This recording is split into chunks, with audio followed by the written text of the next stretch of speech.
Good evening, Senator, judges, fellow JC members, and guests. Footprints. They have two separate meanings to me. One is a literal meaning, the impressions or images left behind by a person walking.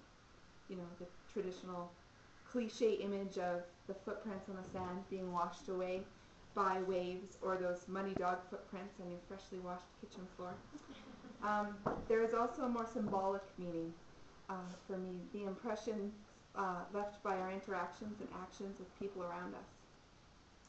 This includes things like our carbon footprint and the people who have shaped your beliefs and attitudes. This is the meaning I would like to share my views on. Every day we interact with the people around us. We leave footprints, good or bad. Sometimes we leave footprints that we don't want to last, and they do. Sometimes we leave footprints we would like to stay, and they don't. We all have people in our lives that we admire and consider role models, that we would like to follow in their footsteps. My role model would never let me follow in her footsteps. Instead, she forced me to forge my own. She believed in the old proverb, one who walks in another's tracks leaves no footprints. And though she believed those footprints are your identity. My mother has never encouraged me to follow in her footsteps. Instead, she has pushed me to be better, to never let myself down, and to always strive for more. When my mother was 20 years old, she found herself facing an unexpected pregnancy. She was in the prime of her life and on her way to the big city to strike out on her own. When she found out I was on the way, she changed that dream and faced the reality of supporting a baby and starting her family. As I grew older, this influence molded who I am today. My mother never let me settle. No matter what I faced, she was there to support me in my decisions, but never let me settle for less than I deserved. She expected me to be successful in school, extracurricular activities, and anything else I decided to put my mind to. She wanted me to be a well-rounded and secure myself. We fought like cats and dogs when I was a teenager. And even now, sometimes we butt heads. But looking back, I see that we fought because she didn't want me to make those same mistakes. And it was really important to her that I strive out on my own. So, when it came time for me to start thinking about what I was going to be when I grew up, my mom sat me down and told me I needed to choose something that I would value and find rewarding. This got me thinking about what I was passionate about.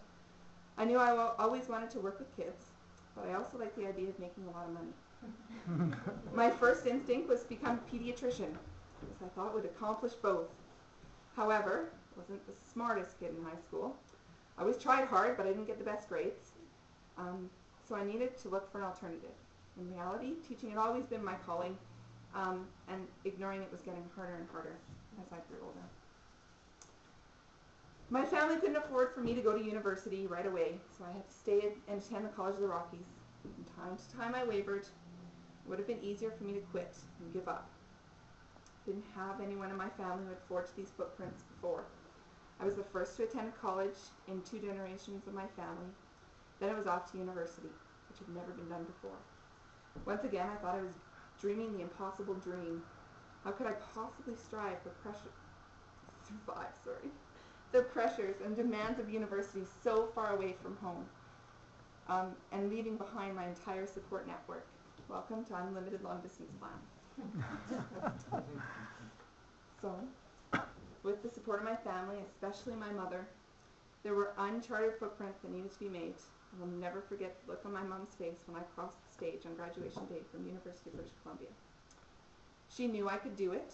She convinced me I could do it, and in the end, I did it. From that moment on, I adopted the philosophy, don't tell me the sky's the limit, there are footprints on the moon. And it turns out making new footprints becomes less scary each time you do them, and strike out on your own and forge your own path. To this day, my mom says she has no regrets. She just wanted me and my brother to do more than her and my dad did before having kids, and I achieved that.